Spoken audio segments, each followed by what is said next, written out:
Listo. Entonces, respuesta en frecuencia. Vamos a primero hablar en general, ¿no? Entonces, recuerden que cuando estamos en Laplace tenemos la frecuencia compleja S. Es compleja, es decir, tiene una parte real y tiene una parte imaginaria.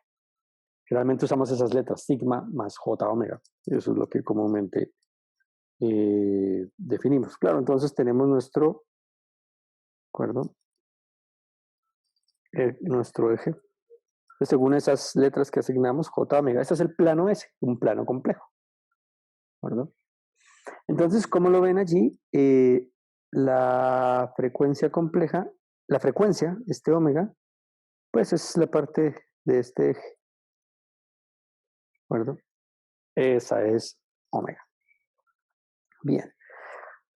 Cuando queremos saber la respuesta en frecuencia de un sistema, por ejemplo, supongamos que tenemos un sistema GDS, ¿cierto? Entonces, la respuesta en frecuencia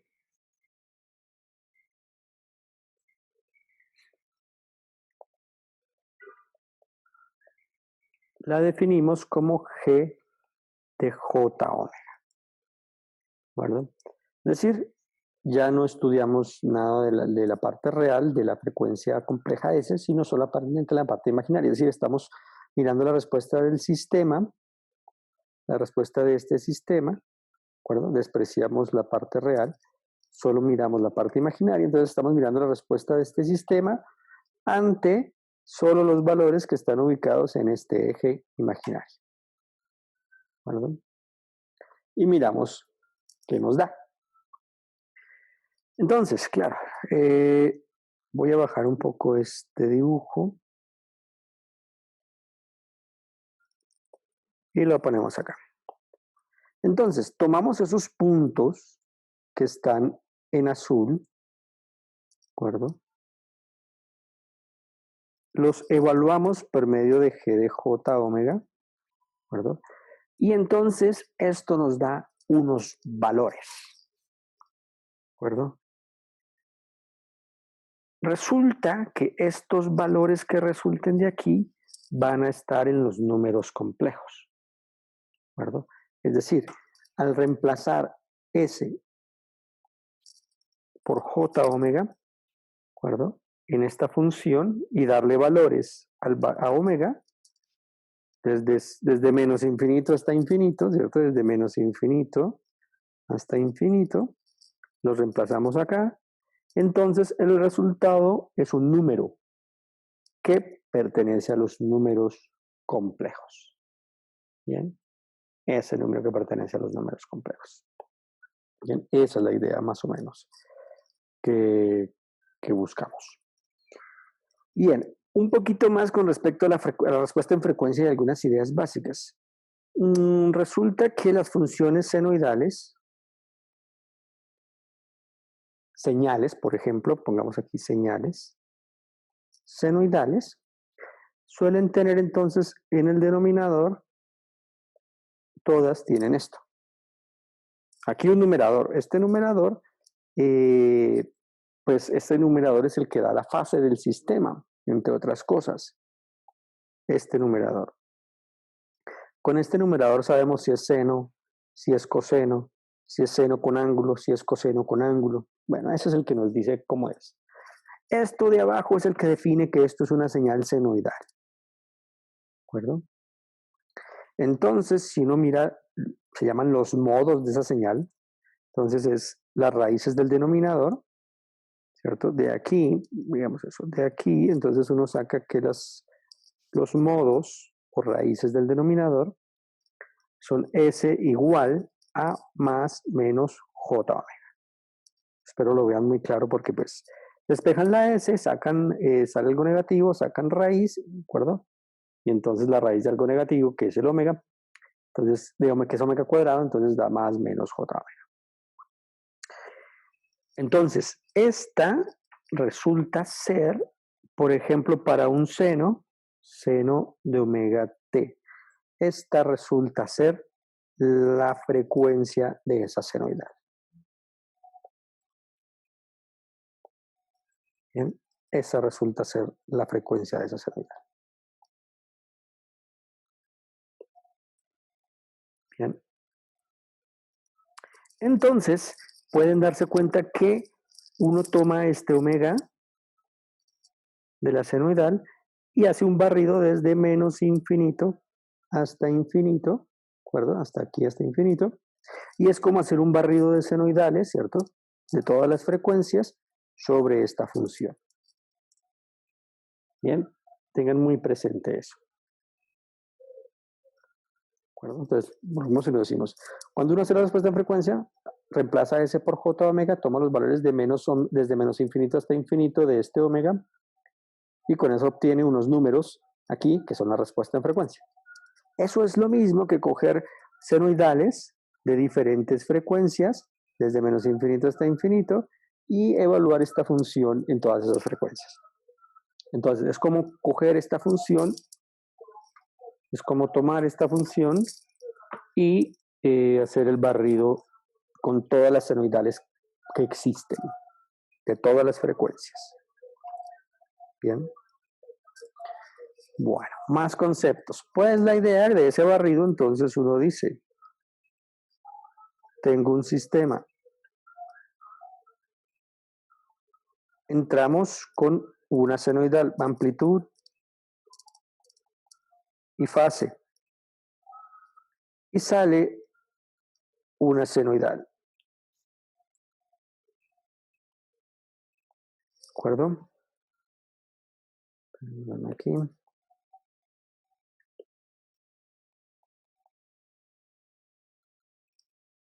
Bien, todo sistema lineal hace eso. Entra una senoidal y sale una senoidal. Si el sistema fuera no lineal, bueno, es posible que salgan otras cosas, ¿no? Pasa otra cosa. Y además la senoidal que sale es de la misma frecuencia. Sistemas no lineales podrían salir otras frecuencias. Entrar una sola y salir varias, por ejemplo. Sí, pero en los sistemas lineales no. Lo que ocurre es que hay un cambio de amplitud, podría haber un cambio de amplitud y podría haber no cambio de frecuencia, sino un cambio de fase. Entonces uno espera un cambio de amplitud y un cambio de fase. Bien. En ese barrido, entonces, de frecuencias, uno observa todos los cambios en amplitud que ocurren en el sistema, ¿de acuerdo? Y todos los cambios en fase que ocurran en el sistema. Claro, ¿de acuerdo? Eso es lo que queremos hacer. ¿Y cómo lo expresamos? Pues más bien expresamos B sobre A, ¿de acuerdo? O sea, la amplitud de salida sobre la amplitud de entrada. Con eso tenemos es la ganancia del sistema. Y miramos la diferencia entre la salida, este ángulo phi, y este ángulo teta. La diferencia. Y con eso tenemos la respuesta en fase de este sistema. Eso es más o menos. Bueno, anteriormente dijimos entonces que cuando evaluábamos este omega en esta función, nos aparecía números complejos. Y entonces aquí estamos hablando de amplitud y de fase. Claro, entonces lo que hacemos es mirar la amplitud y la fase a estos números complejos. Bien. Bueno. Eso es más o menos la idea fundamental de qué es evaluar en la frecuencia un sistema, ¿verdad? El barrido en esa frecuencia omega. Eso es, básicamente. Y aquí la interpretación debe ser un barrido de senoidales, que es la misma idea, ¿de acuerdo? Es la misma idea. Con eso podemos saber si un sistema responde a senoidales rápidas, por ejemplo. Podemos saber si sale algo aquí, o si el sistema no responde a senoidales rápidas, o solo responde a senoidales lentas. ¿Qué significa responder? Supongamos que metemos aquí una senoidal de 1 Hz, y supongamos que aquí sale bien, sale toda la senoidal de 1 Hz, o sea, el sistema responde bien a esa señal. Supongamos que metemos una de 10 kHz y metemos una amplitud de seno 1. Y aquí metemos 10 kHz. Y aquí nos sale 0.001 y 10 kHz. Significa que como entró 1 a 10 kHz y salió 0.001, el sistema no responde bien ante esa senoidal. Casi no sale nada, ¿no? Salió muy poco. Entonces, eso significa que el sistema no responde a esa frecuencia. Como esa es una frecuencia rápida que oscila rápidamente, entonces el sistema no es capaz de oscilar rápidamente como se lo está pidiendo esta entrada. Entonces significa que el sistema no es tan rápido como para moverse a la velocidad de esta entrada y sacar entonces una salida que tenga una buena amplitud. ¿Verdad? Entonces, por eso la respuesta en frecuencia mide de esa manera la rapidez de un sistema. Uno puede sacar ahí la idea de qué tan rápido es un sistema. Bueno, ya con eso entonces entremos a los detalles de los dibujos de la frecuencia. Ya sabemos que son números complejos que tienen magnitud, que luego vamos a analizar con magnitud y ángulo, por medio de la magnitud y ángulo de esos números complejos. Pues ya sabemos eso. Ahora miremos los gráficos que pueden salir a representaciones, que son dos, ¿no? Entonces empecemos otra vez para tratar de hacer algo más o menos interesante. Entonces hagamos de primer orden, ¿no? Entonces respuesta en frecuencia.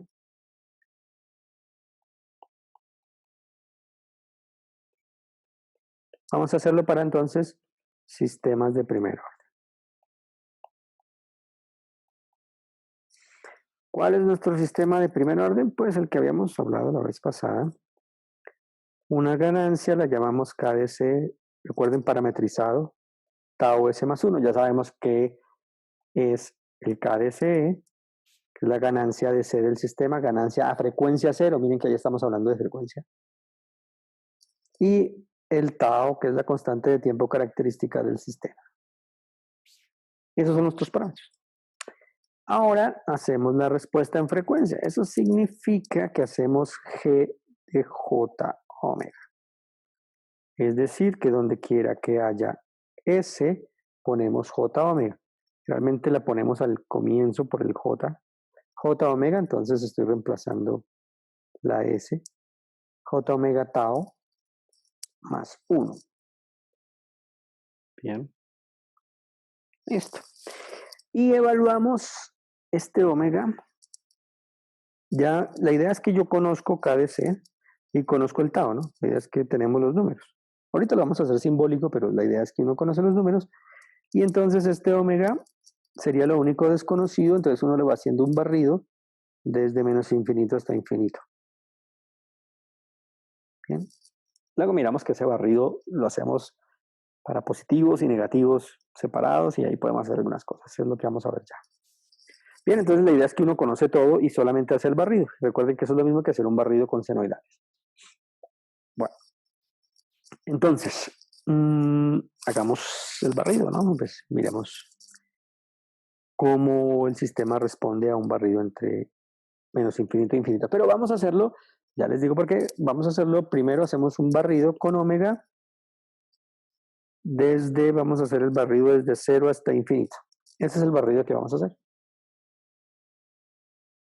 Bien. Entonces, podríamos comenzar. Dejemos esto allá. Podríamos comenzar entonces con omega igual a 0. Recuerden que estos son radianes por segundo. En hertz, pues ya saben cómo es la transformación entre hertz y radianes por segundo. Bien, entonces tendríamos G de J0, es decir, G de 0. Entonces, obviamente esta parte se anula completamente y me queda pues KdC sobre 1, que es lo mismo que KdC. Bueno, así que no lo escribimos. Y entonces esta parte se elimina porque vale 0. Y entonces nos queda KdC. La ganancia a frecuencia 0. Ah, ok, con razón el nombre, ¿no? Pues porque esta es la ganancia del sistema, ¿de acuerdo? a la frecuencia omega, que es 0. Bien. Dijimos que iban los complejos, sí, pero dentro de los complejos, un número real hace parte de ese conjunto de los complejos, ¿no? Entonces, este es un número real, ¿de acuerdo? Que tiene magnitud y ángulo. La magnitud, pues, es el valor absoluto K de C. Entonces, si quieren, miramos magnitud. Entonces, pues, es el valor absoluto de K de C. Si es positivo, pues es el mismo K de C, ¿cierto? Y el ángulo de ese número complejo, recuerden que tenemos complejos, los podemos tener en rectangulares, que es como A más JB, o en polares, que es magnitud y ángulo. Bueno, estamos en polares, si quieren llamarlo de esa manera, magnitud y ángulo. Entonces, pues, este es un número real. Tenemos dos opciones. Si K de C es menor que 0 y si K de C es mayor que 0. Entonces, si es aquí, entonces tendríamos 180 o menos 180, da igual, ¿no? Cualquiera de los dos. Pero si es mayor que 0, pues tenemos 0 grados. ¿De acuerdo? Ese es el número complejo que salió un real realmente, que resulta de empezar a hacer el barrido de frecuencias. Bueno, vamos a ir haciendo aquí abajo el dibujo de lo que nos está resultando. Pero vamos a usar un plano complejo por ahora. Supongamos que, voy a poner aquí la suposición, suponiendo K de C mayor que 0 y el tau mayor que 0, vamos a suponer eso, pues para poder dibujar algo, ¿no? Si no sabemos si es positivo o negativo, pues no sabría qué dibujar. Bien, suponiendo eso, entonces estaríamos aquí, ¿no? 0 grados y la amplitud sería el mismo K de C. O simplemente tengo que graficar este número en el plano complejo, K de C. Esta es la parte real, esta es la parte real, esta es la parte imaginaria, pues entonces K de C queda aquí. Entonces ponemos un punto allí. Y le pongo aquí K de C, el valor. Listo, ya tenemos un punto. Bueno, miremos un punto intermedio. Vamos a suponer que omega vale, por ejemplo, 1 sobre tau. Como estoy en simbólico, me toca manipular la matemática simbólica pues para lograr datos medio que yo pueda dibujar, ¿no? Entonces, listos, tenemos G de J1 sobre tau. Lo usamos, entonces nos queda K de C, J1 sobre tau por tau más 1. Entonces, obviamente ya se dieron cuenta porque escogí 1 sobre tau, porque me da aquí J más 1. ¿Bueno? Bien, eso lo puedo escribir, puedo hacer, por ejemplo, esto es un número complejo, obviamente. Esto es un número complejo. Podría racionalizar aquí multiplicando por el conjugado y entonces ya saco el número complejo en rectangular. Pero miren que es más fácil en polar. Porque entonces tengo K de C y esto es la magnitud de esto, ¿cierto? Es raíz de 2 y el ángulo es de 45. Aquí, eso es fácil. Es decir que esto es K de C sobre raíz de 2, ¿de acuerdo? Ángulo de menos 45 grados. Entonces tengo ese complejo, este complejo que nos dio acá, lo tengo en magnitud y ángulo. Bueno, ahora la idea es dibujarlo, ¿de acuerdo? Dibujarlo aquí. Pues miremos. Ángulo de menos 45. Bueno, más o menos, ¿cierto? Aquí por la mitad. Lo difícil va a ser el K de C sobre raíz de 2. si KDC trazando un círculo me diera, no sé, algo así. Entonces menos casi la mitad es por acá. Entonces es muy cualitativo mi dibujo.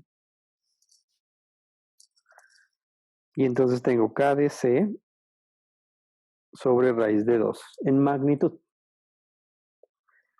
Y el ángulo, pues aquí es donde tengo los 45 grados. Menos 45 grados. Y entonces ya tengo 2 puntos. Ahora digamos que infinito. Omega infinito.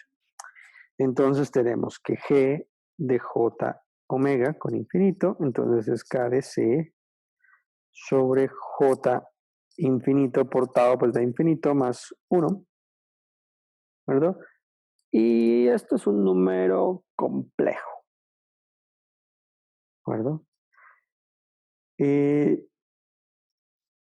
¿Cierto? ¿Qué sería 0? Por el infinito, ¿no? Claro, entonces, porque puedo hacer la magnitud del de arriba. Miren que me sale así, la magnitud del de arriba sobre la magnitud del de abajo, ¿cierto? La magnitud del de abajo es infinito, entonces, ¿cierto? Llego a 0. Es decir, que llego aquí, al origen. Bien. Incluso miren que puedo deducir una cosita más aquí. Supongamos que analizo el omega, pero analizo el límite. Quiero saber el ángulo, con qué ángulo, cómo es la llegada a este punto. Si la llegada es por acá, o por acá, o por acá, o por acá. ¿Por dónde llegamos a 0? Entonces hago un límite, ¿no? Trato de como mirando el límite. Entonces, si uno va mirando el límite con infinito, entonces uno se va dando cuenta que el ángulo de abajo, ¿de acuerdo? Que el ángulo de abajo tiene solo parte imaginaria, ¿cierto? Este comparado con este, pues gana este, ¿no? Entonces, aquí el ángulo del do de abajo sería 90 grados, ¿de acuerdo? A medida que voy llegando al 0. El de abajo, a medida que llego a este 0. Eso significa que el ángulo de 90 grados, ya visto desde la parte de arriba, entonces es menos 90. Eso significa que voy llegando a este punto por aquí, por abajo. No voy llegando por acá, ni va llegando por acá, no, va llegando por acá. Por ahí voy llegando a ese punto. Bueno, y aquí ya les doy información yo adicional. Si sacáramos todos los puntos y pudiéramos evaluarlos todos en esta gráfica, que lo que pasa es que no es numérica, pero si pudiéramos hacerlo, entonces encontrarían una especie de circunferencia que llegaría entonces hasta allá.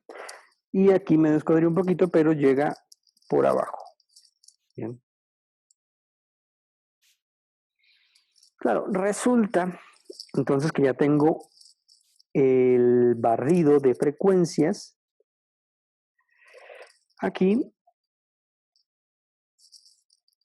Llego con, parto con omega 0. Este punto de aquí fue con omega 1 sobre tau. Y este otro punto de aquí fue con omega infinito. Bien. Bueno. Y entonces los negativos, desde menos infinito hasta 0, bueno, pues resulta que eso es simétrico. ¿De acuerdo? Todos estos dibujos son simétricos y dan lo mismo.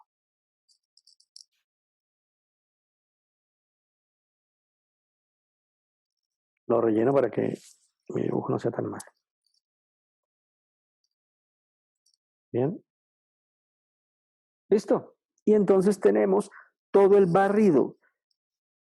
Vamos a hacerlo. Desde menos infinito hasta 0, ¿de acuerdo? Luego de 0 hasta infinito. Es decir, ya tenemos todo el barrido desde menos infinito hasta infinito y tenemos todo el dibujo de la respuesta en frecuencia. Entonces hay una magnitud. Por cada punto de estos hay una magnitud, que es la distancia al origen, y un ángulo que es justamente ese ángulo que se forma con el eje real.